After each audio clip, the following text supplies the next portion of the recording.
नमस्कार व्यूअर्स, आपका स्वागत है रेडियो द्वारका में। एक बार फिर मेरे साथ प्रशांत मुकुंद प्रभु हैं। प्रभु जी, आपका भी बहुत बहुत स्वागत है। हरे कृष्ण प्रभु जी।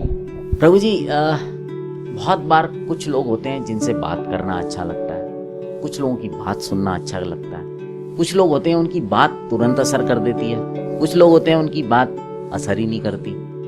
तो ये जो वाणी होती है अलग अलग रूप में, क्या सबकी अलग अलग होती है और क्या वाणी के भी अलग अलग प्रकार हैं?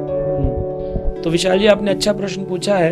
वाणी कभी कभी असर करती है, हम सुनते हैं, कभी लोग प्रवचन में आते हैं और वो बैठे रहते हैं और उनको कुछ फर्क नहीं पड़ता। वो कभी कभी हम ऐसे, जैसे आपको बताया, आप ही के रेडियो द्वारका के वीडियो सुन करके दूर दराज गाँव के लोग जो हैं, सिटीज के लोग बोलते हैं हमारा जीवन परिवर्तन हो गया एक वीडियो ने। तो ऐसा कैसे हो जाता है? तो वाणी 4 प्रकार की शास्त्रिक वाणी बताई गई है। एक है वैखरी वाणी, एक है मध्यमा वाणी, एक है पश्चंती वाणी और एक है परावाणी। तो क्या डिफरेंस है इसमें? वैखरी वाणी है वो जुबान से निकलेगी और कान तक जाएगी, जिसमें ध्वनि उत्पन्न होगी। यानी कि अगर आप कभी बोलकर देखें, जैसे बोलिए आप ओम, बोलिए ओम, तो ये यहाँ पर आपके कंठ में आप देखिए वाइब्रेशन हो रहा होगा आपके ओम, तो कंठ से निकलेगी, कान तक जाएगी। तो ये कहते हैं कि one who speaks from mouth goes two years. मैंने कोई पीपीटी देखकर बोल दिया, मैंने अपने मुंह से गले से आवाज निकाल दी, कुछ गाना गा दिया और आपके कान तक वो गया बस। इसका जो चक्र है, ये जो प्रकट होने का स्थान है, ये एक्चुअली कंठ ही है। कंठ इसका स्थान है, यहीं पर इसका केंद्र है और यहीं पर प्रकट होती है, यहीं से खत्म होती है। दूसरी जो वाणी मध्यमा वाणी, वो एक्चुअली हृदय से प्रकट होती है। कहते हैं जो दिल से बात बोली जाती है वो सामने वाले के दिल तक जाती है। तो कोई भी चीज जो दिल से करी जाती है, आदमी कहता है मैं इसमें अपनी शिद्दत से लग करके इस बात को समझाना चाहता हूँ, आप जितना फोर्स, जितना शिद्दत उसमें लगाएंगे, सामने वाले पर भी उतना इफेक्ट होगा। इसका जो केंद्र है वो हृदय है। हृदय से प्रकट होकर वाणी हृदय तक जाती है, इसे मध्यमा वाणी कहते हैं। तो हमारे आचार्य सब लोग जो हैं वो कोशिश करते थे कि भाई हम मध्यमा वाणी से किसी व्यक्ति को बात को समझाएं, तब वो व्यक्ति के पास आए। तीसरी वाणी जो पश्चंती वाणी, इसकी वाणी में तो शब्द ही नहीं होते और ना कोई भाव प्रकट होते। ये पश्चंती वाणी है, केवल आंखों के इशारे से काम है। जब शिष्य का गुरु से संबंध स्थापित होता है तो शिष्य गुरु की आंखों को देखते ही समझ जाता है मुझे क्या कहना चाहता है। या माता पिता का बच्चों से संबंध हो, या पति पत्नी का आपस में संबंध हो, कहते कुछ कहना नहीं पड़ता, आंखों से पश्यति। इतनी सरेंडरशिप होती है एक दूसरे के प्रति कि कई बार होता है पति पत्नी झगड़ा कर रहे, जोर जोर से चिल्ला रहे, फिर भी बात समझ नहीं कर, तो मेरी बात समझ में नहीं आ रही है, क्योंकि वो एक्चुअली उनका संबंध ही नहीं। और जहां संबंध है वहां बोलने की जरूरत नहीं, वहां आंखों से बात समझ में आ रही। इसे कहते हैं पश्यति वाणी। पश्यति जिसमें कोई शब्द नहीं, ध्वनि नहीं है। इसका स्थान क्या है? केंद्र नाभि।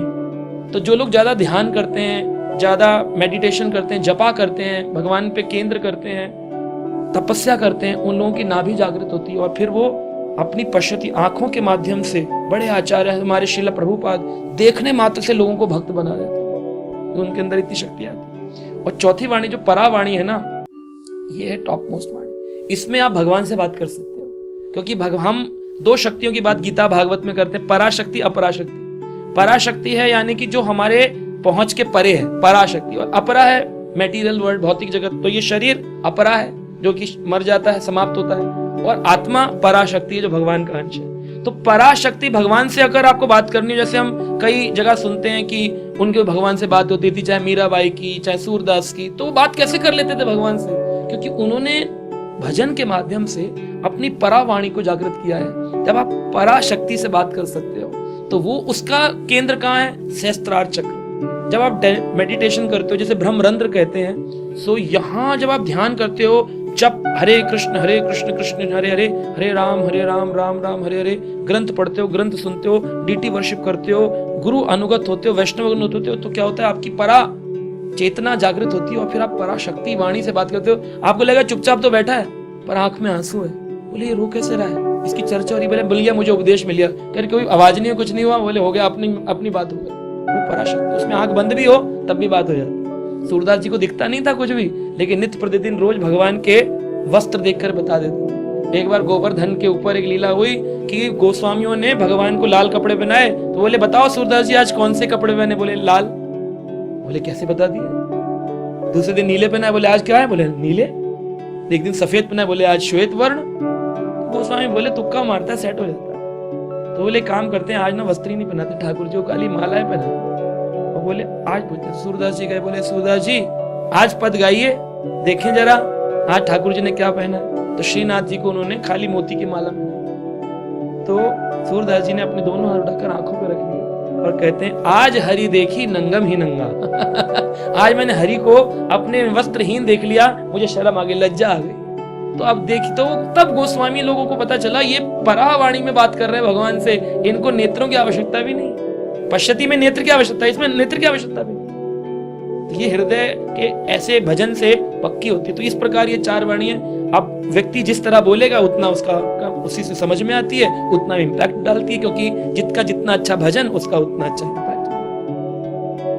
बहुत बहुत धन्यवाद प्रभु। उम्मीद करता हूँ कि जो सवाल हमारे व्यूअर्स का था उनको इसका जो है जवाब मिल गया होगा और आपने अच्छे तरीके से इन चारों चीज़ों को एक्सप्लेन किया, क्योंकि अक्सर बहुत सारे लीडर्स होते हैं जो अपनी बात से बहुत प्रभावित कर देते हैं और कुछ लोगों की बात हमें समझ में नहीं आती। उम्मीद करता हूँ आज के इस प्रश्नोत्तर से आपको काफ़ी कुछ क्लियरिटी मिल गई होगी। अब आपसे विदा लेते हैं, बने रहें।